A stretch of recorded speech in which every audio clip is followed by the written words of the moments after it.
Now, the last surprise that I have on the list, Marcella, today that I want to throw at you is a quarterback as well. This is a guy who I certainly talked a lot about in the preseason in the rankings, was Jay Cutler, quarterback of the Chicago Bears. Now, for all of you who have been playing fantasy football for years, obviously you know that the running backs are always the first players to come off the board, and with the exception of Peyton Manning, Drew Brees, and Aaron Rodgers, all of the quarterbacks go in latter rounds. This year, I did see Matt Stafford going in the third or fourth rounds, but outside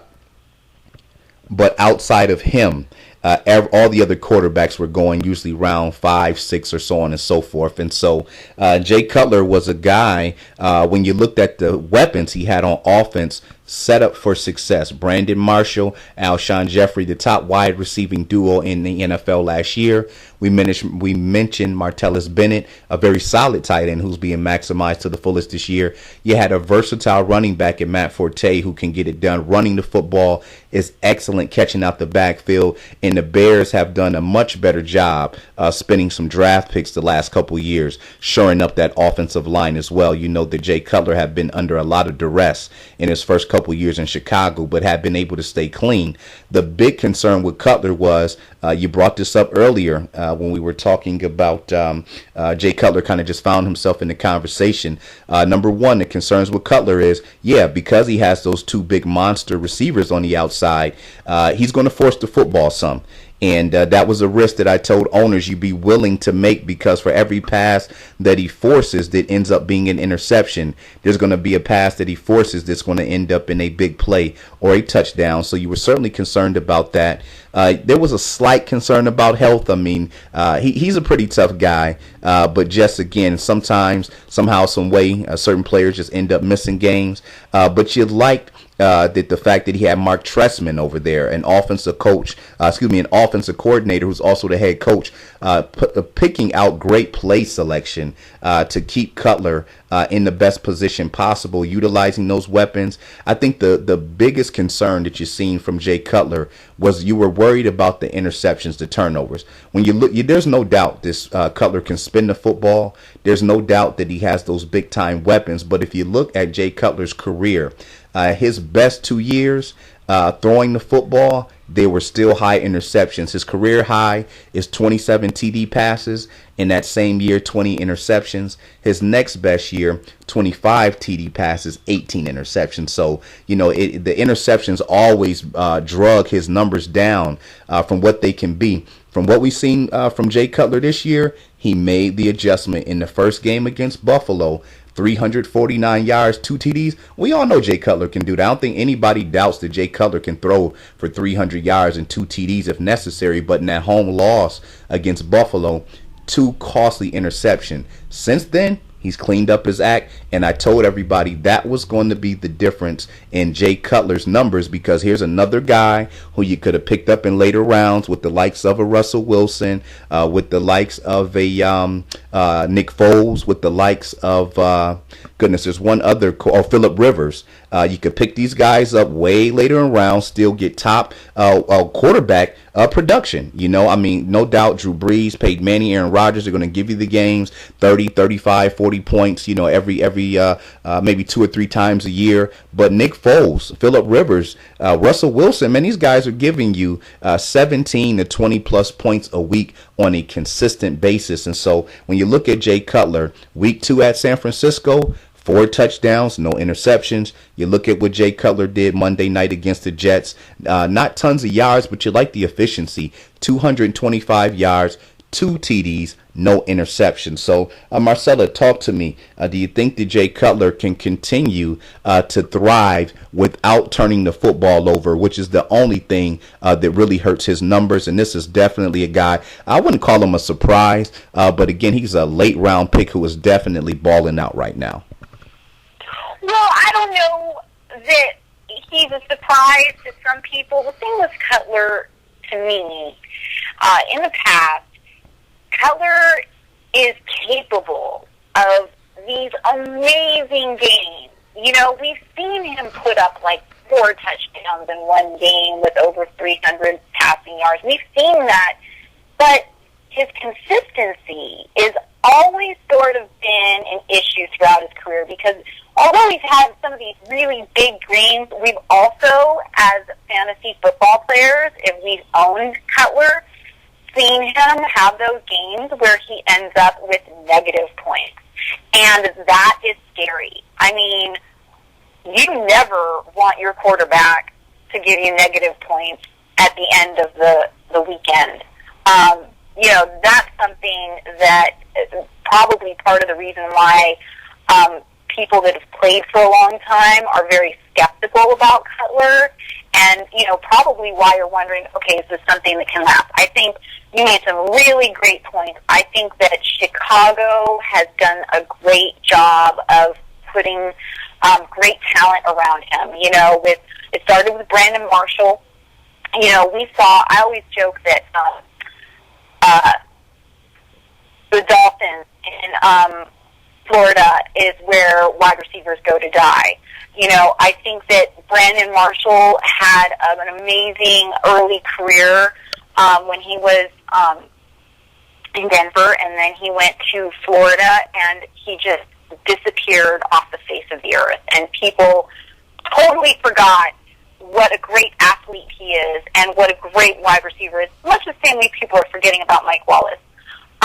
And then he went to Chicago, and Cutler, who has a great arm, not very accurate, but first of all, he's fearless. He's not afraid to throw the ball down the field. And, because he's had so many bad offensive lines throughout the year, he's actually gotten pretty good at scrambling himself. And so when he was able to connect with Brandon Marshall, both these guys, it was like love at first sight.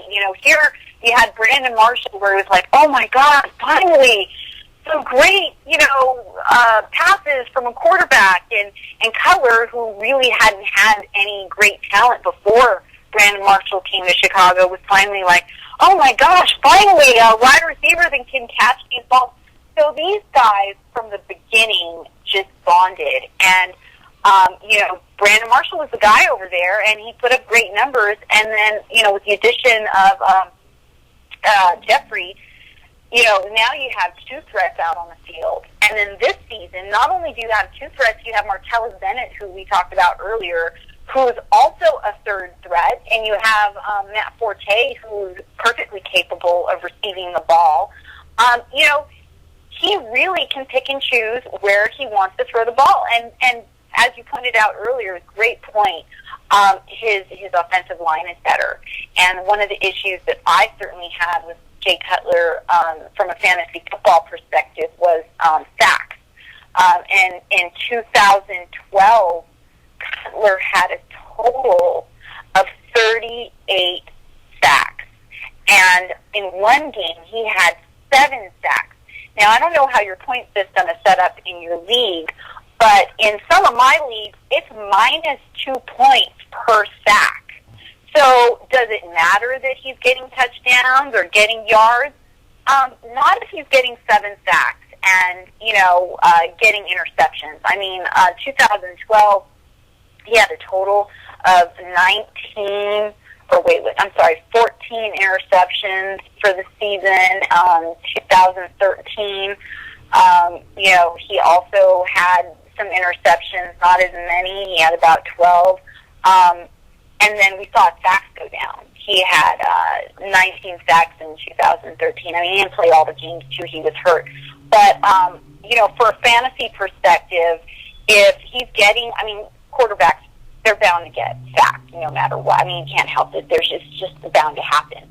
But, if he's getting less sacks and maybe he has better receivers and talent, he's less interceptions, I think that he's somebody that you want to play week in and week out now, I think that he has so much talent around him, he's going to put up some pretty good, consistent points on a regular basis. And certainly, if you're somebody that has Tom Brady, you want to play Jay Cutler over Tom Brady any day of the week, it's just a no-brainer.